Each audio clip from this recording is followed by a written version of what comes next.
Om Namo Bhagavate Vasudevaya. Om Namo Bhagavate Vasudevaya.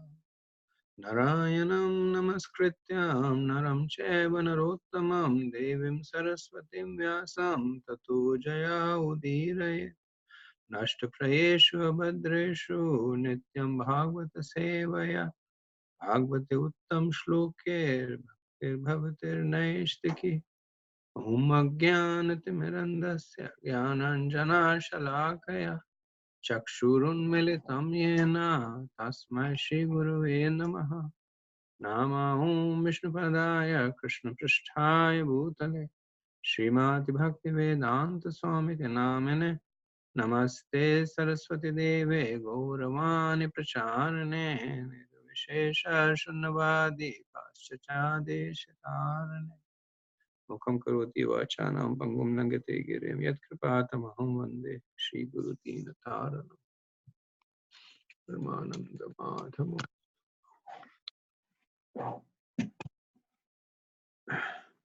So in terms of the summarization of Canto 1, last week we had done a topical review and we were doing a chronological review and had done it for the first 4 chapters.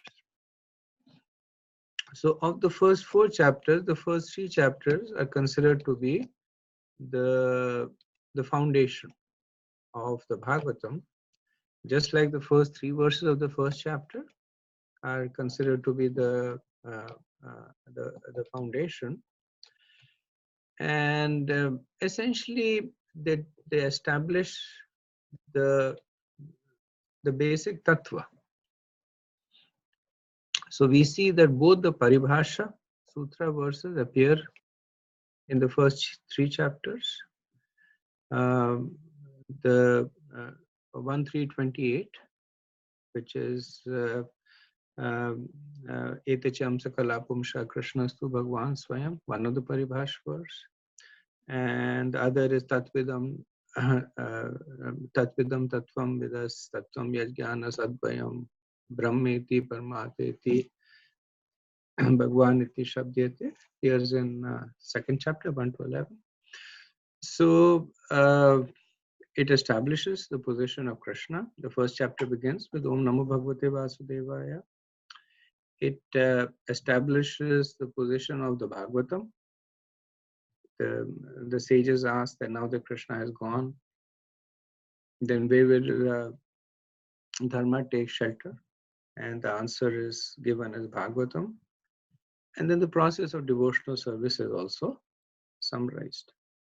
That by service to the 2 Bhagavatams, to the 2 Bhagavatas, one is the book Bhagavat and the second is the devotee Bhagavat, one is able to get all perfection. So beginning from chapter 4, we start seeing the details appear. So chapter 4 is the appearance of Sri Narad. And here we see that Srila Vyasadeva is dissatisfied after composing so many Vedic scriptures. And then Narad Muni comes and Srila Vyasadeva shares his dissatisfaction with him. In the 5th chapter are the instructions of Narad Muni to Srila Vyasadeva on the Srimad Bhagavatam. So Narad Muni begins by straight away chastising Srila Vyasadeva that you have not glorified that which is worthy of glorification. And then in the name of Dharma, you have misled people. So as a guru, he is entitled to speak directly to his disciple. Now, Narad does not chastise him and leave, but then he begins to talk about the path of bhakti, and wherever there is bhakti, there is Krishna. So he talks about the secure position of a devotee with Krishna, and in order to illustrate this point, the potency of bhakti, Narad begins to talk about his own previous life. That how, as a son of a maidservant, a Shudra, and a young boy, Abud, who knows nothing, but by the association of the Bhakti Vedantas, he became fixed in the devotional service. And then Narad, he requests Srila Vyasadeva to directly glorify the activities of the Lord for the benefit of everyone. So, chapter 6 is the conversation, further conversation between Narad and Vyas. And even though Narad is given the message, but Srila Vyasadeva is curious. And then he asks him that how did he spend his life after the departure of the Bhakti Vedantas. And in chapter 6, Narad describes how his mother was bitten by a snake and then she died. And then he traveled far and wide, and how once he sat under a banyan tree and began to meditate, and Krishna appeared in his heart and then disappeared. And then as much as he tried, Krishna would not appear again. And Narad was grief-stricken, but then Krishna spoke to him saying that he is still not pure enough. And he instructed Narad to continue to purify him, and he will definitely see him face to face. So the lack of purity in Narad, as we had discussed, was his attraction to the mode of goodness. He had obviously transcended the lower modes, but by the fact that he was traveling in nature, appreciating nature, and very much taken in with that, he still had material attraction. And then Narad says that after receiving the instruction, he's traveled far and wide, fully detached, and then he gave up his life. And just like lightning and thunder appear simultaneously, he simultaneously gave up his material body and acquired a eternal spiritual form. Chapter 7, the son of Drona punished. First time Krishna appears in the Bhagavatam, and then he appears very much like he appeared in the Bhagavad Gita, driving the chariot of Arjuna. And the message over here is Krishna's protection to his devotee, but also the fact that Krishna will test them. He'll test them to test the resolve, but also to glorify them. So the chapter begins with the trance of Vyasadeva, that on the banks of the river Saraswati, he purified himself, and then he sat in a deep trance, and then in his vision, he sees Krishna and his energies.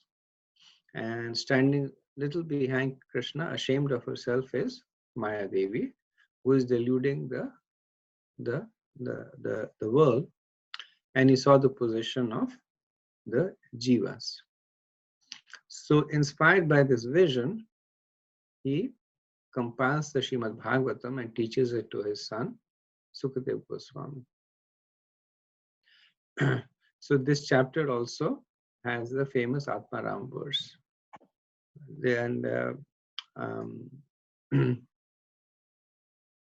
And this is an answer to the sages asking Sutta Goswami that why did Sukadeva Goswami take the trouble to study the Bhagavatam, because he was already he was already a liberated soul.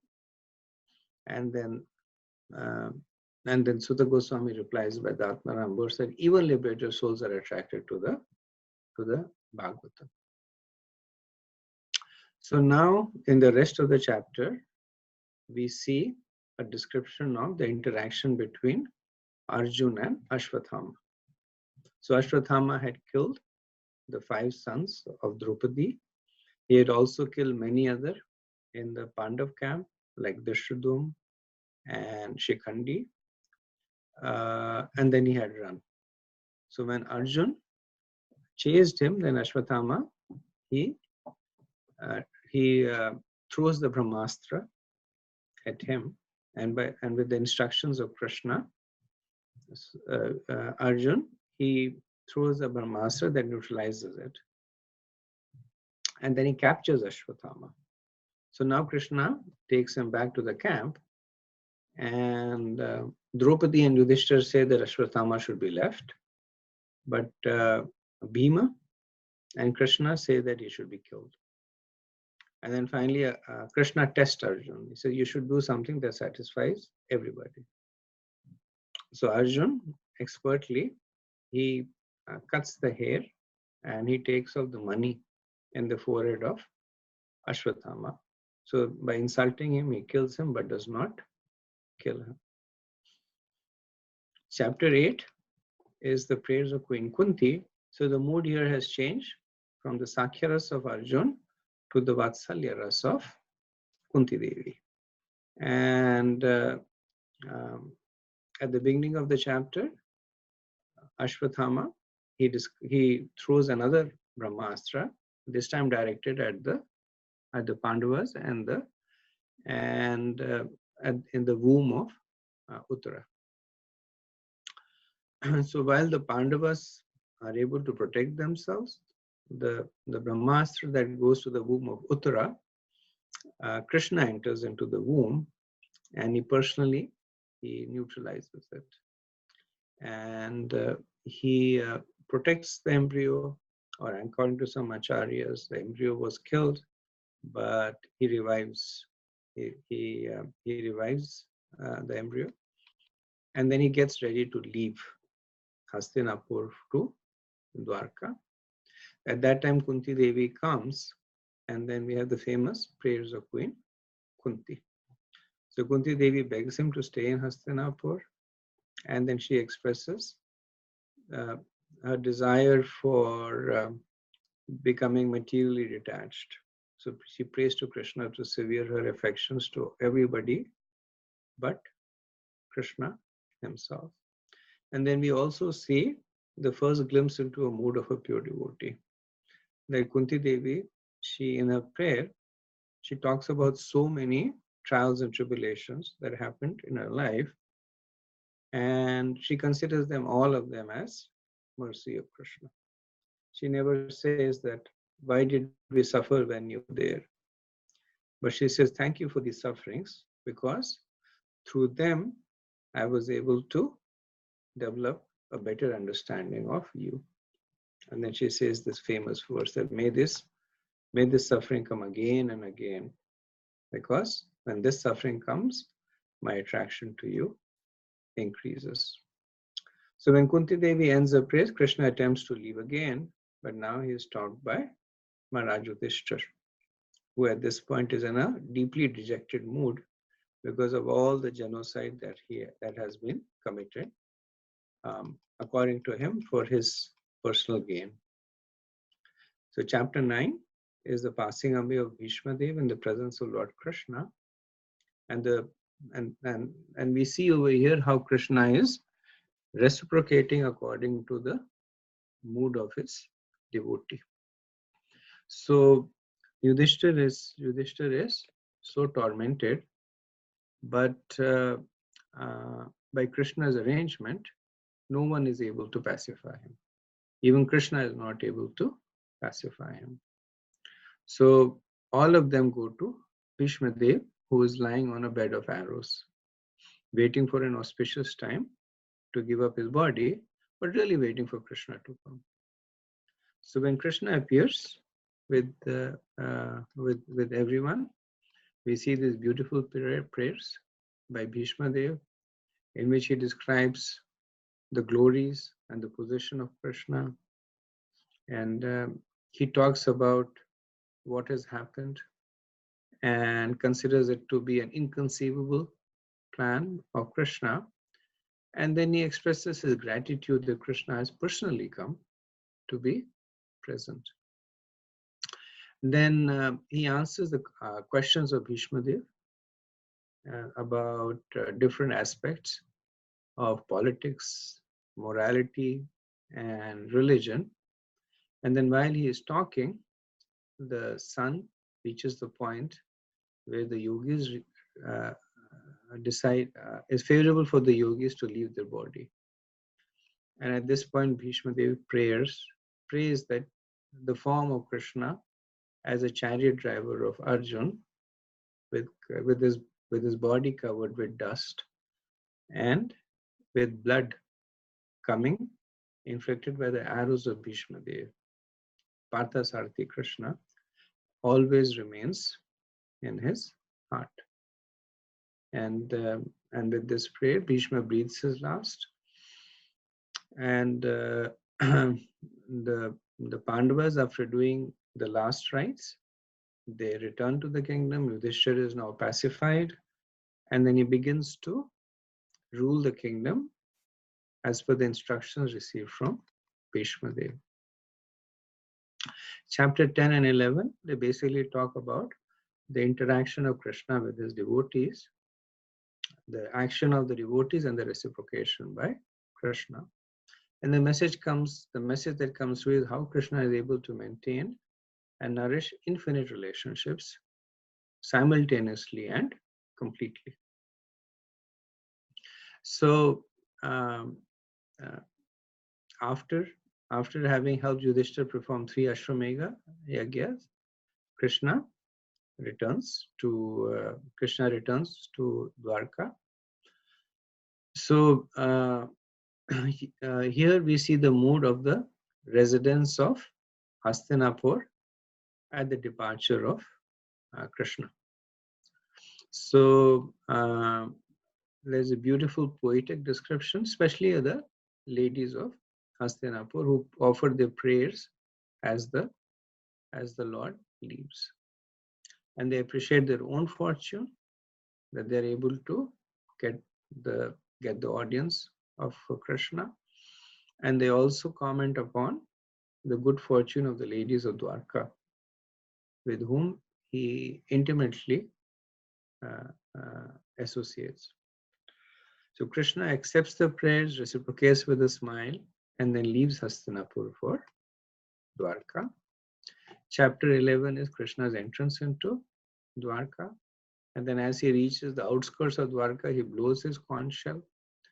And then Dwarka has been beautified in anticipation of Krishna's arrival.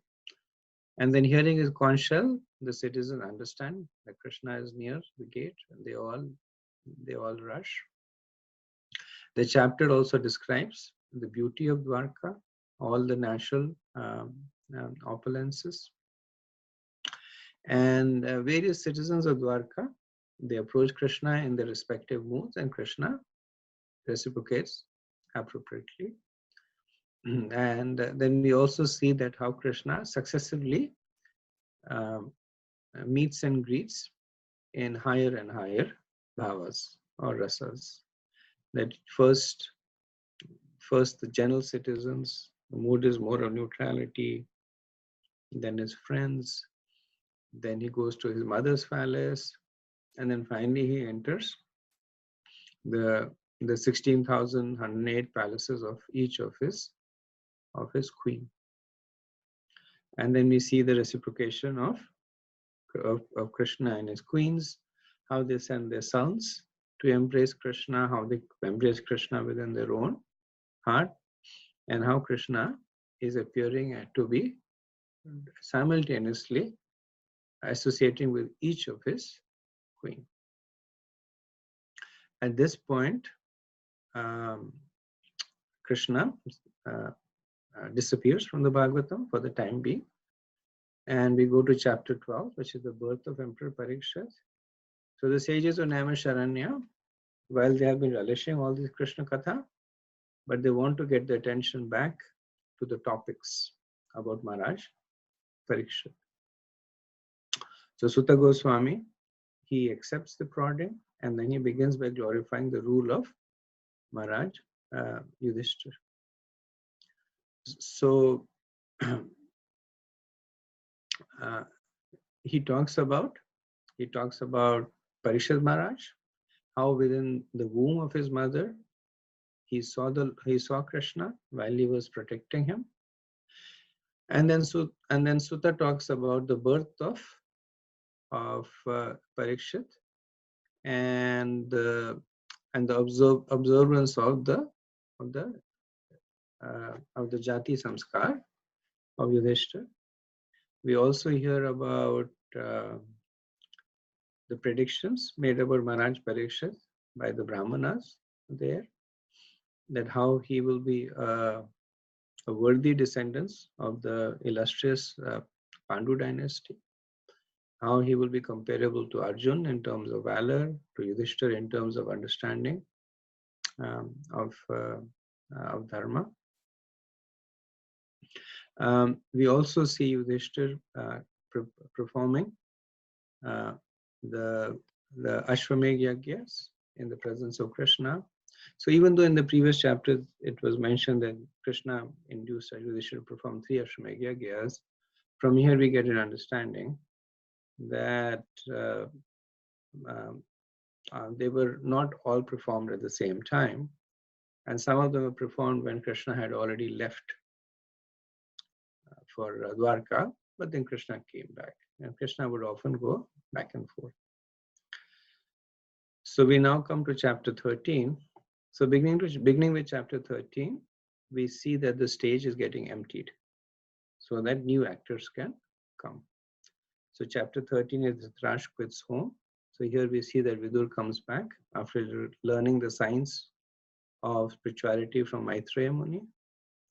There is a conversation between Maharaj Yudhishthira and Vidur. And Vidur, he gives brief answers to the questions by Maharaj Yudhishthira. And his main purpose of coming is to preach to his brother Dhritarashtra.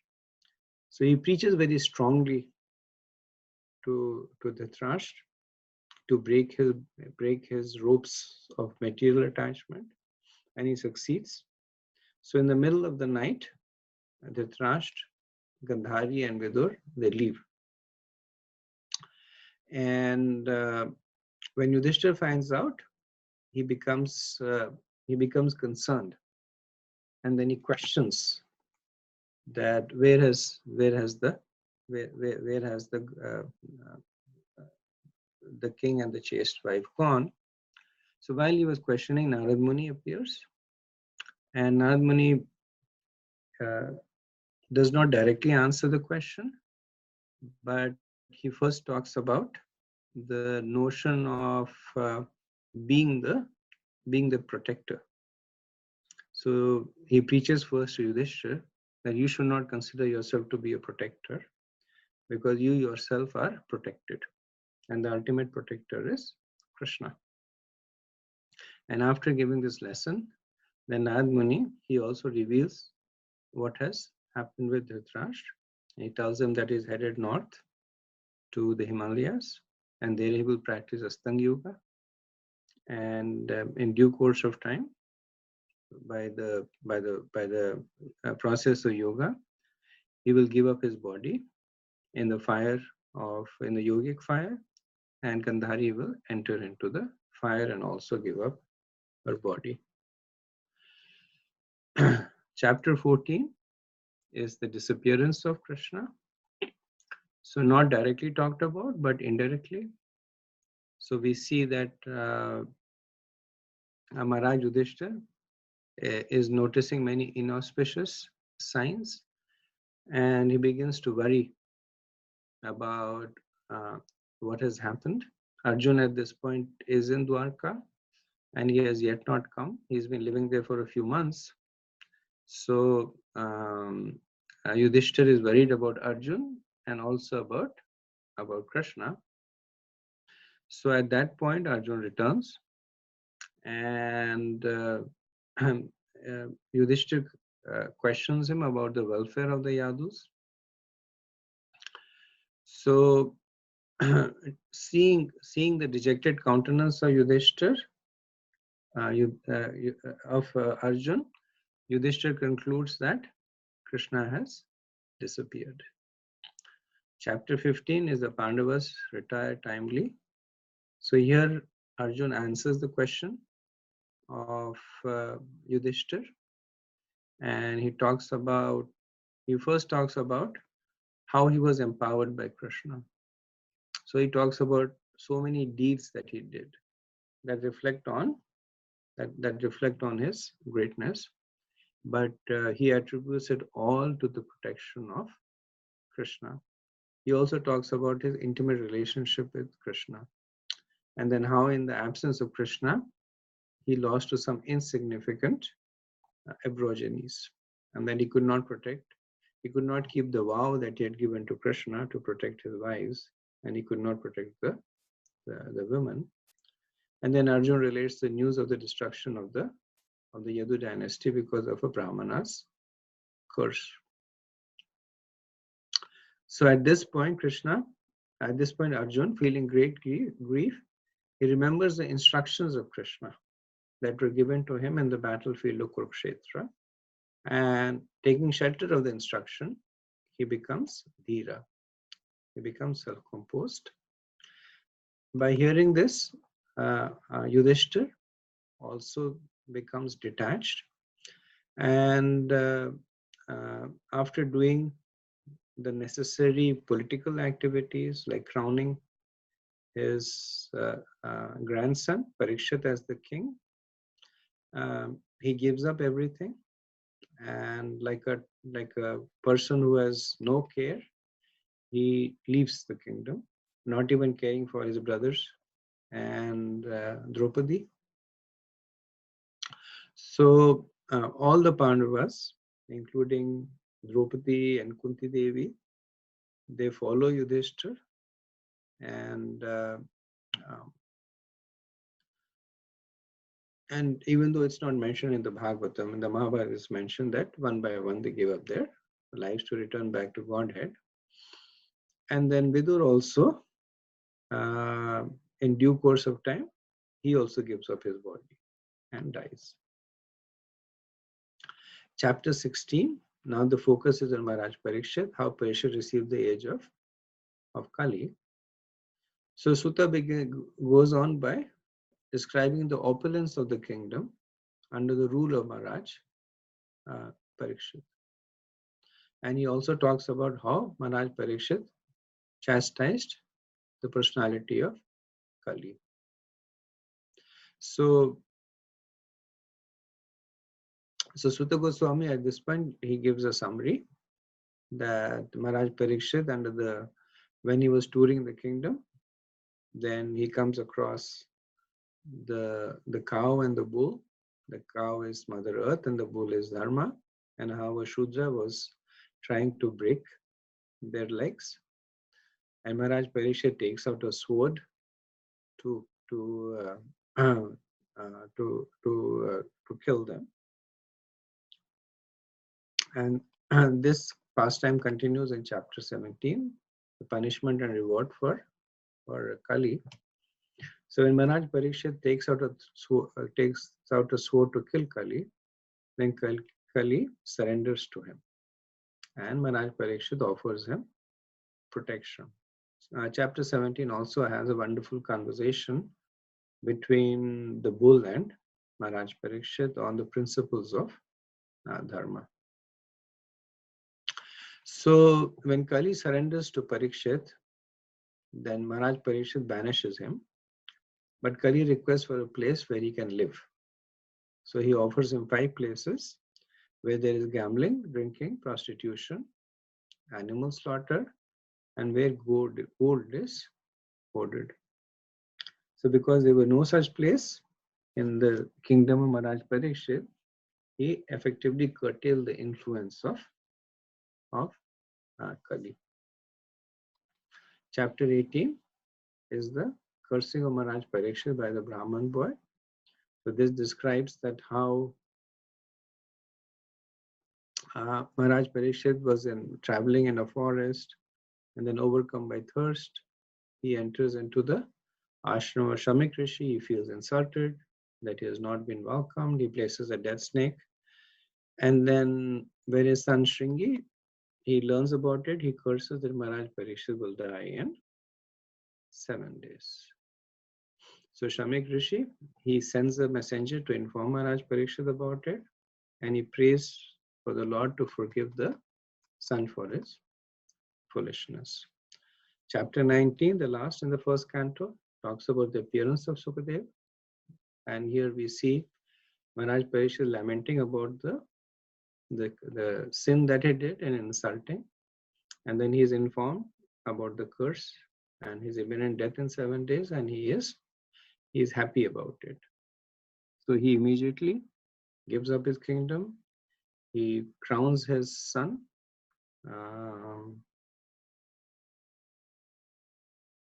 Forget the son's name. Janamejaya. Janamejaya. Thank you, Prabhu.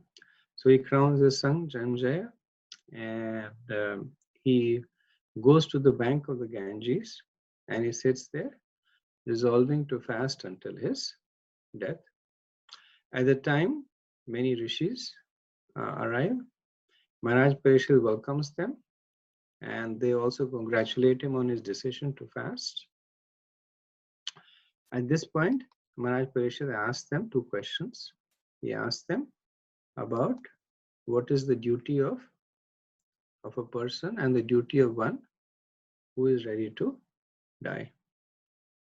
And the sages have a lot of discussion amongst them, but there is no conclusive answer.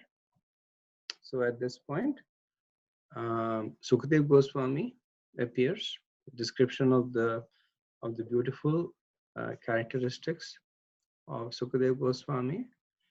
He takes an elevated seat and he sits down. The sages sit down.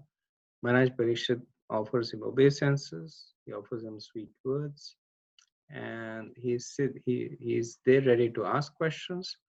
And Sukadev Goswami is ready to answer questions. So that is the end of the first canto. Do we have any questions so far?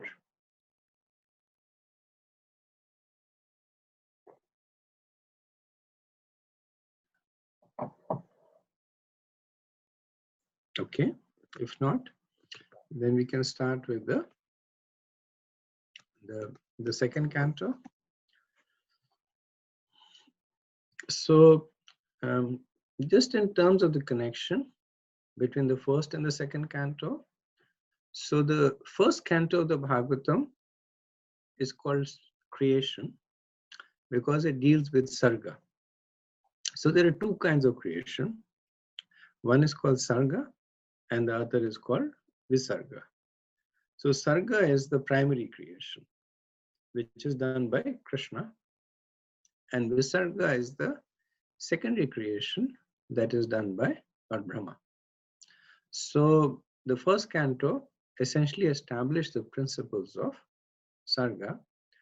In the second canto, we see the post-creation cosmic manifestation.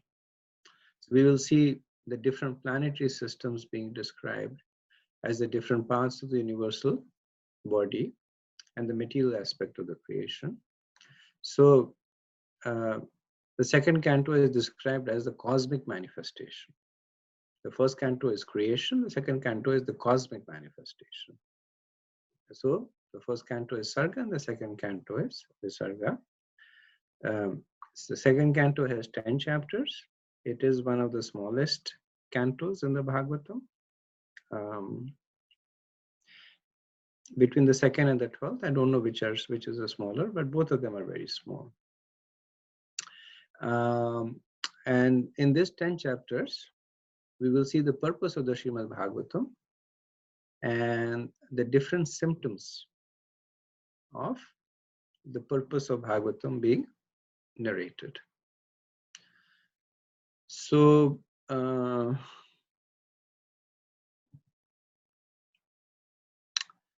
without further ado, we will start with the discussion, verse by verse discussion of the second canto, first chapter. So the second canto, first chapter is titled as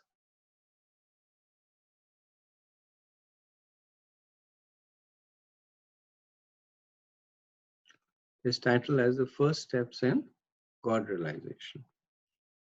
And we will see later on why is it titled as the first step in God realization.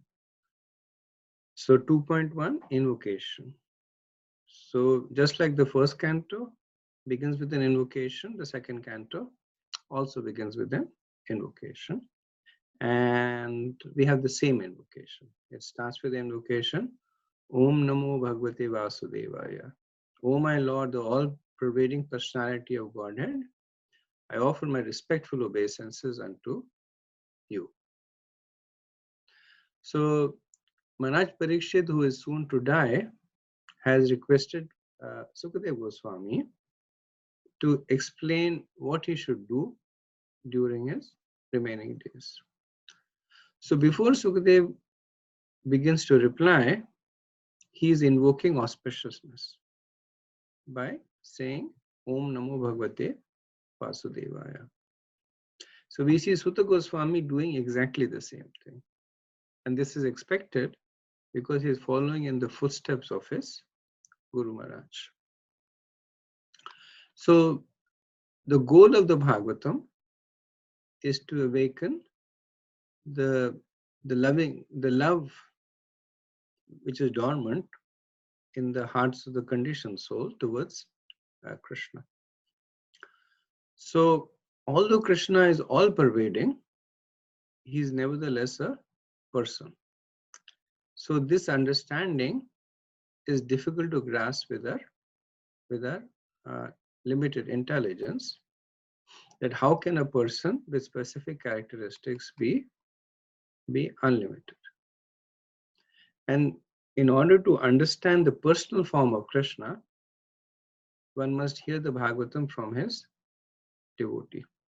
Prabhupada says that even if the person is a scholar, but he is not in the devotional line, he will not be able to explain this wonderful relationship between the personal form of Krishna and his energies, and the relationship between the jiva and the personal form. So the reason this point is being talked about in the invocation, because the first chapter is predominantly talking about the impersonal form of Krishna. So that is why the chapter is called the first steps in God realization. It's not a mandatory step, but nevertheless, it is a step that is offered to those who are materially absorbed. And that's why Prabhupada says that one should understand that the impersonal form of Krishna is based on the personal form.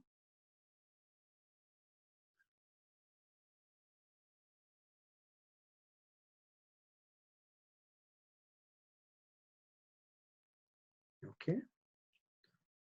Now let's get to the actual verse.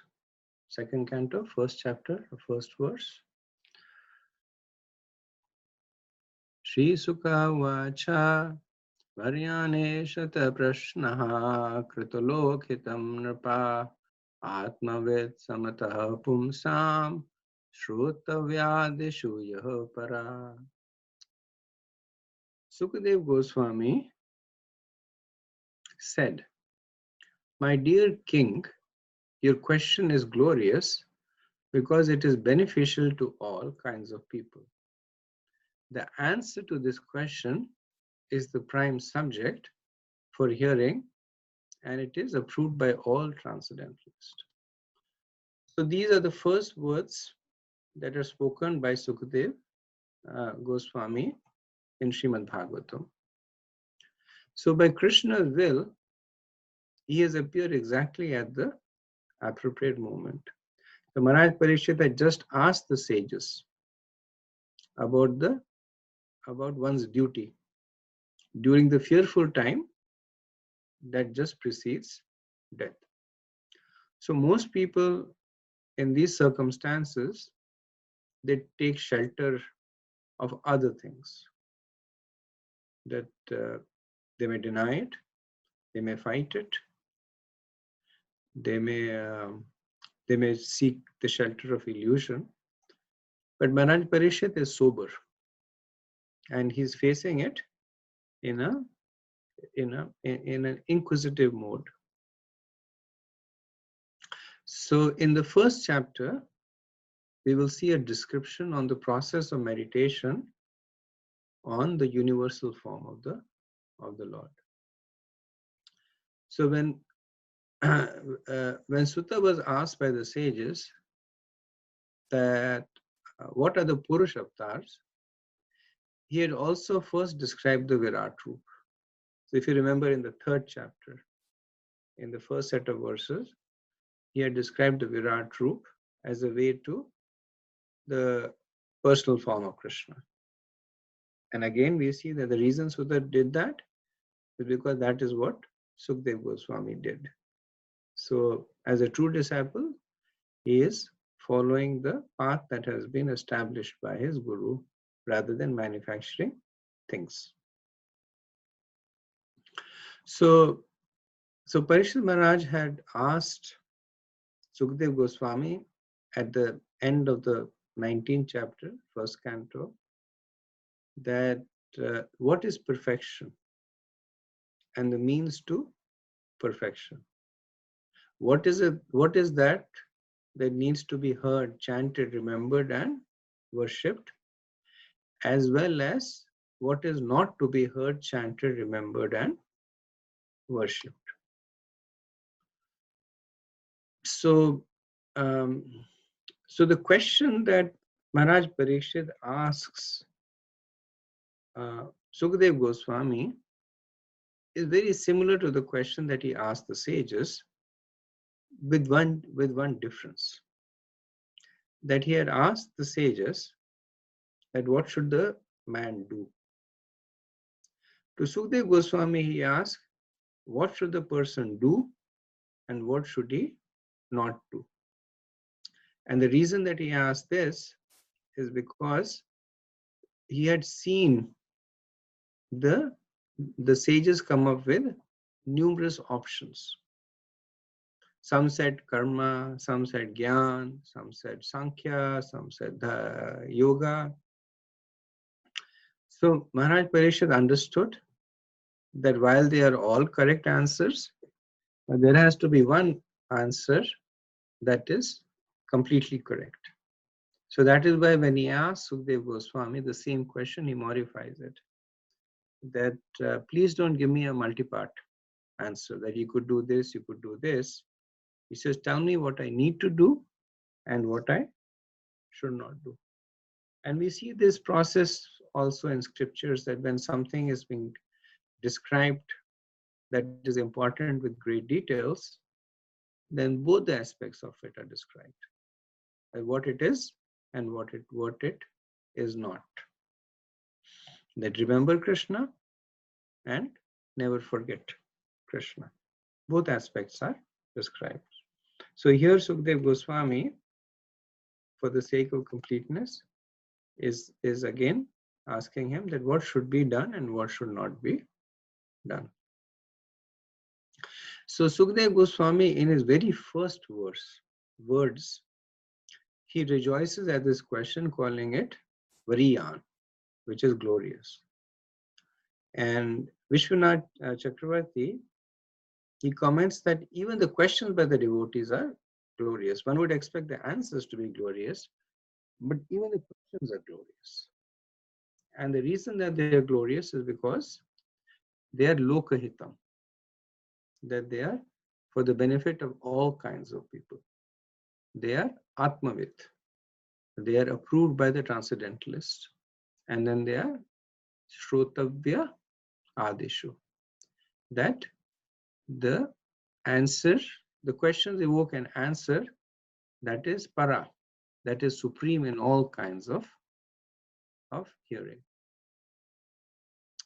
Later on in the 10th canto, Sukadeva Goswami will say, and this is the verse in 1st chapter, 16th verse, the Ganges emanating from the toe of Lord Vishnu purifies the 3 worlds, the upper, middle, and lower planetary system. Similarly, when one asks questions about the pastimes and characteristics of Lord Vasudeva Krishna, 3 varieties of men are purified: the speaker, he who inquires, and the people in general who listen. So it is often said that when the Bhagavatam was spoken, then everybody was benefited. Sukadeva Goswami by speaking, Maharaj Parikshit by asking the questions, and the general mass of people by listening to the conversation.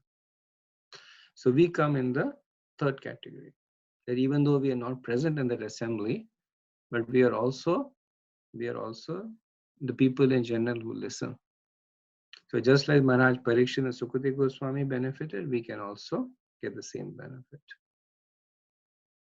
Similar point is made by Krishna in Bhagavad Gita, chapter 4, where he says, Janma karam cha me divyam yome vedi tattva. That he says that one who begins to understand the transcendental nature of my appearance and activities. So here he talks about why they are benefited. They are benefited because they begin to understand my nature and the nature of my appearances. Prabhupada says in the purport, Maharaj Parikshit wanted to absorb his mind completely in Krishna, and such absorption can be effected simply by hearing the uncommon activities of Krishna. So in one of his lectures, Srila Prabhupada talks about Lokhitam. He says, as soon as Krishna consciousness movement was started in the Western countries, immediately they took to it. Took to it because it is Lokhitam. It is actually beneficial. Lokahitam Nripa. So the message of the Srimad Bhagavatam should be spread all over the world. That is Chaitanya Mahaprabhu's mission. Yara dekha tare ka Krishna upadesh. Whole world, whomever you meet, you speak of Krishna. That is Guru. It does not matter whether people are eager to hear or not, but it is auspicious. It will create an atmosphere which is very, very congenial to the human society. Okay, next verse.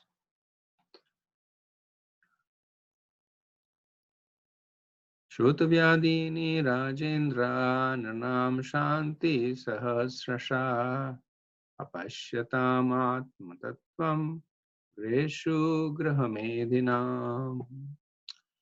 Those persons who are materially engrossed, being blind to the knowledge of ultimate truth, have many subject matters for hearing in human society, O Emperor. So in 3 verses, Sukadeva Goswami, he will answer the second part of the question of Maharaj Parikshit, what is not to be heard, chanted, remembered and worshipped. So verse 5, that will come later on, will tell us what one should do.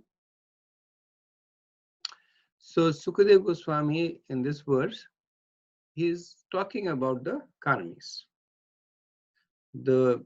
So Atma Tattva means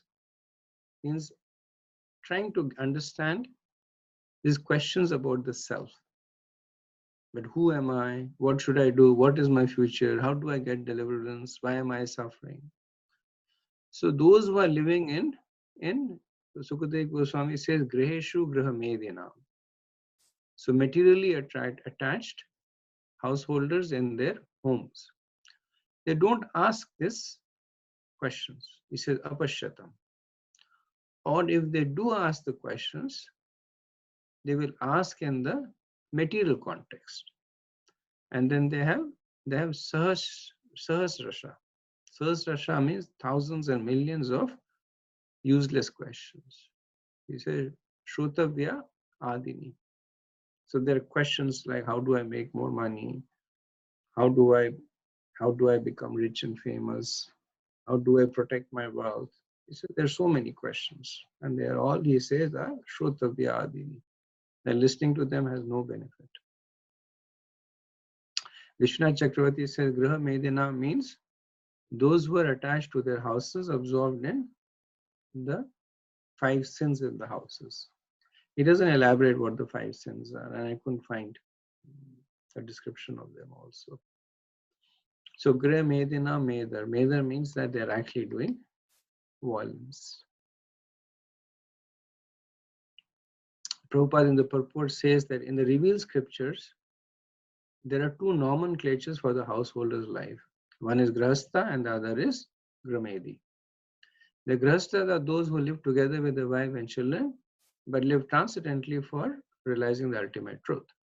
The Gramedis, however, are those who live only for the benefit of family members extended or centralized, and thus are envious of others. The word Medi in Grahamedi indicates jealousy of others. The Grahamedi, being interested in family affairs only, are certainly envious of others. Therefore, one Grahamedi is not in good terms with another Grahamedi, and in the extended form, one community, society, or nation is not in good terms with another counterpart of selfish interest. in a lecture on this verse, Prabhupada, he elaborates more on this subject. He says, Graheshu means, Graha means home. So you can take this home, take this body as home. Because I am, you are all living within this body. So this is also home. And then again expanded, I'm living in this planet, so this is also home. And again living in this universe, that is also home. Or I've got a little home apartment, 10 feet square, that's all. This is also home. So we have got attachment for this home, 10 feet by 10 feet, or millions of feet on millions. So Prabhupada said the Grahmedi, not necessarily one who is attached to his immediate family, but as long as the object of attraction, whether it is expands from the immediate family to the society, to the nation, to the world, or to the entire universe, person is essentially a Brahmedi, because the attraction is to asat. Attraction is to something that is temporary.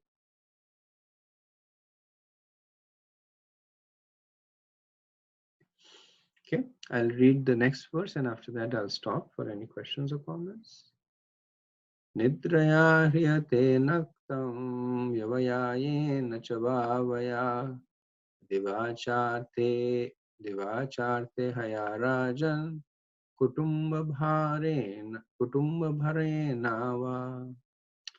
The lifetime of such an envious householder is passed at night, either in sleeping or in sex indulgence, and in the daytime, either in making money or maintaining family members. So, the verse in itself does not contain the Sanskrit for such an envious householder. Srila Prabhupada interpolates it in the translation from the previous verse. So the context is implicit because the previous verse was talking about the Grimedi. Understanding that this verse continues to talk about it. But Srila Prabhupada, in order to clarify the context, he explicitly says there's such an envious household. So there are 4 primary activities of a householder that are a waste of time and reduces the lifetime. So sleeping is a waste of time.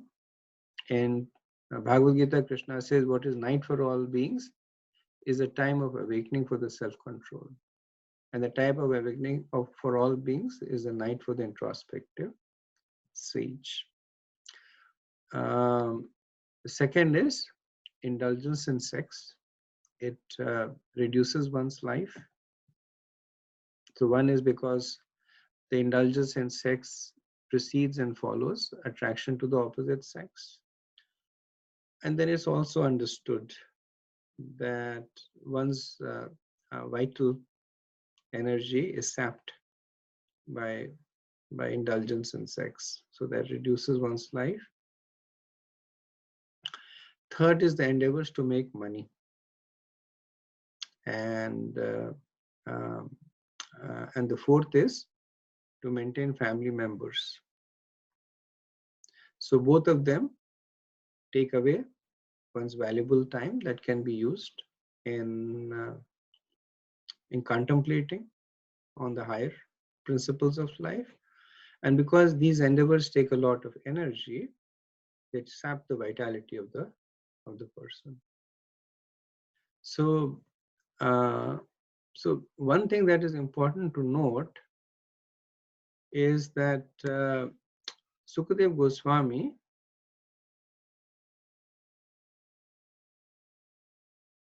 is is talking about the people who are vikarmis, or leading spiritual or leading sinful lives. So Prabhupada in the purport says, such materialistic men are called karmis or fruitive laborers, and they are allowed regulated economic development or association.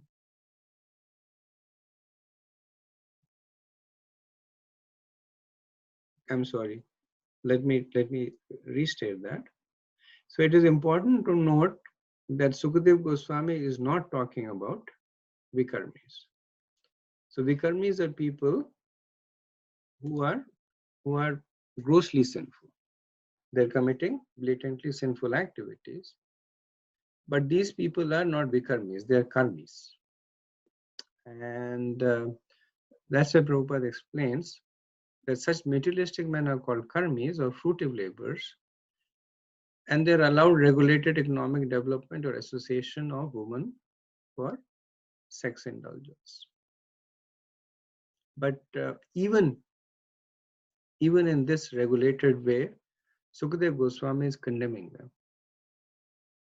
because they are not using the valuable human form to make spiritual advancements. So in a lecture on this verse, Srila Prabhupada, he talks about the phrase Diya Karteya Rajan. That at the daytime, simply, where is money? Where is money? Artha means, but to maintain this body, we require money. Divya Karteya Rajan. All right. If one gets money, what next? Kutumba Bhare Nava. Then shopping.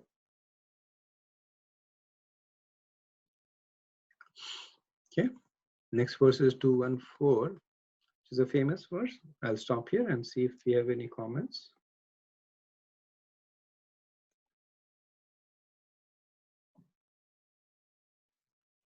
Hare Krishna Prabhuji.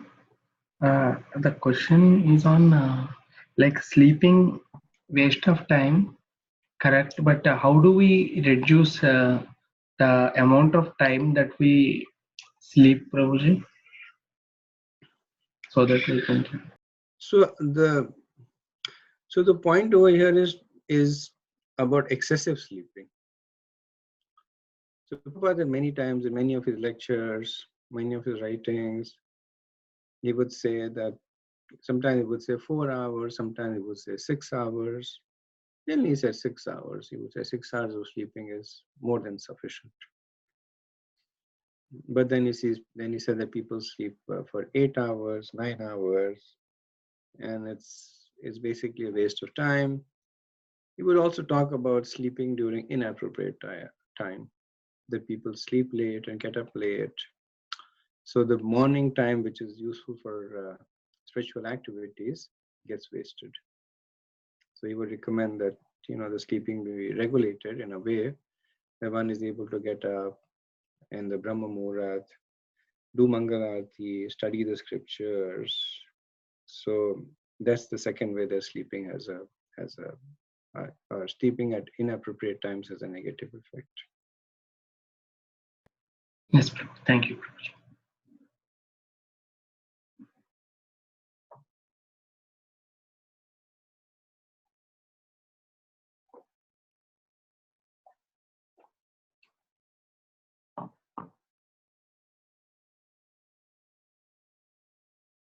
Okay, we have no more questions, and we can continue. This is the fourth verse. Dehapatyakalattra deshapmasenasya satvapi tesham pramato nidnam pashyannapi na pashyati. Persons devoid of Atma Tattva do not inquire into the problems of life